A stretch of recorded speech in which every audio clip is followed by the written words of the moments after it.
Assalamualaikum dan salam sejahtera. Saya Siti Aisyah Melissa Yohanis dalam Dunia 11 Pagi. Dua lagi produk keluaran mi sedap dari Indonesia ditarik balik Agensi Makanan Singapura SFA selepas dikesan mengandungi racun perosak ethylene oksida. Agensi itu memaklumkan pihaknya telah mengarahkan Arc Life Distributors Private Limited supaya menarik balik mi sedap perisa soto dan perisa kari dari pasaran.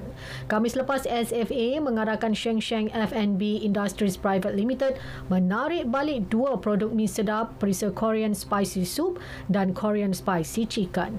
Ujian kawal selia sedang dilaksanakan terhadap produk mi sedap yang lain. Jutawan hartanah Vietnam Truong My Lan ditahan kerana disyaki terbabit dalam penipuan bon. Pengarah urusan kumpulan Van Tin Pat itu ditahan bersama-sama tiga lagi eksekutif berpangkat tinggi.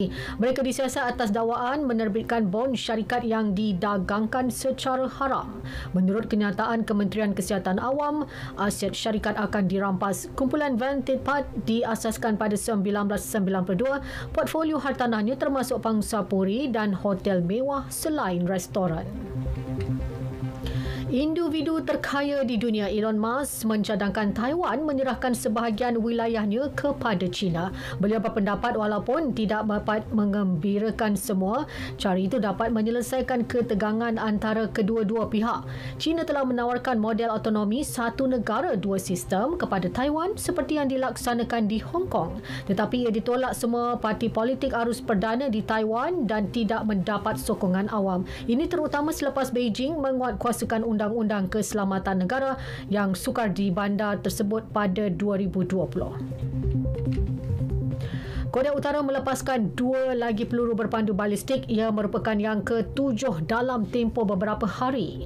Menurut Menteri Pertahanan Jepun, Toshiro Ino, kedua-dua peluru berpandu itu mencapai ketinggian 100 km dengan jarak 350 km.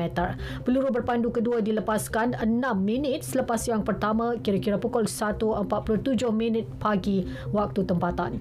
Kedua-duanya jatuh di luar zon ekonomi eksklusif Jepun. Pihak berkuasa sedang meneliti jenis peluru berpandu yang dilancarkan dan kemungkinan ia dilancar menggunakan kapal selam. Rusia melantik jeneral baru untuk mengetuai operasi ketenteraannya di Ukraine. Jeneral Sergei Surovikin dinamakan komander baharu selepas Rusia mengalami beberapa siri kegagalan yang mengundang kritikan terhadap kepimpinan tentera.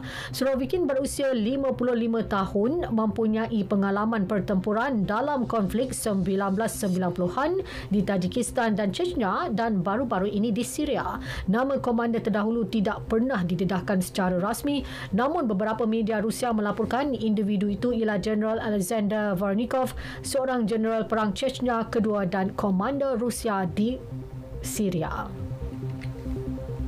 Tengah Amerika dan Colombia diletakkan dalam keadaan berjaga-jaga. Ini berikutan ancaman ribut tropika Julia yang dijangka membagai pantai Caribbean Nicaragua tengah malam Sabtu waktu tempatan. Di Bluefields, bandar pesisir pantai, nelayan sibuk mengalihkan bot masing-masing dan orang ramai bergegas membeli barangan runcit serta mengeluarkan wang dari ATM. Menurut Pusat Taufan Kebangsaan Amerika Syarikat NHC, ribut tropika Julia kini bertukar menjadi taufan kategori 1. Ia membawa kelajuan angin maksimum 120 km sejam ketika melepasi kepulauan St. Andrews dan Providencia. Liga Perdana Inggeris, Erling Haaland menjaringkan gol ke-20-nya musim ini bagi membantu Manchester City menumpaskan Southampton 4-0 sekaligus naik ke puncak Liga. Dua mata di hadapan Arsenal. Turut tersenarai sebagai penjaring João Cancelo, Phil Foden dan Riyad Mahrez. Arsenal akan melayan kunjungan Liverpool lewat malam ini. Bola sepak Ligue 1 Perancis, Paris Saint-Germain berjaya menyelamatkan satu mata apabila seri tanpa jaringan ketika bertemu Reims. Terpaksa bermain dengan 10 orang apabila Sergio Ramos dilayangkan kad merah pada minit ke-41. PSG kekal menerajui Liga 3 mata melebihi pencabar terdekat Marseille. Dalam aksi La Liga Spanyol, jaringan seawal minit ketiga Elder Militao membolehkan Real Madrid menewaskan Getafe 1-0. Seterusnya berada di puncak Liga. Sekian berita yang disunting oleh Muhammad Khairi Khalid dari Pusat Berita RTM. Assalamualaikum dan salam keluarga Malaysia.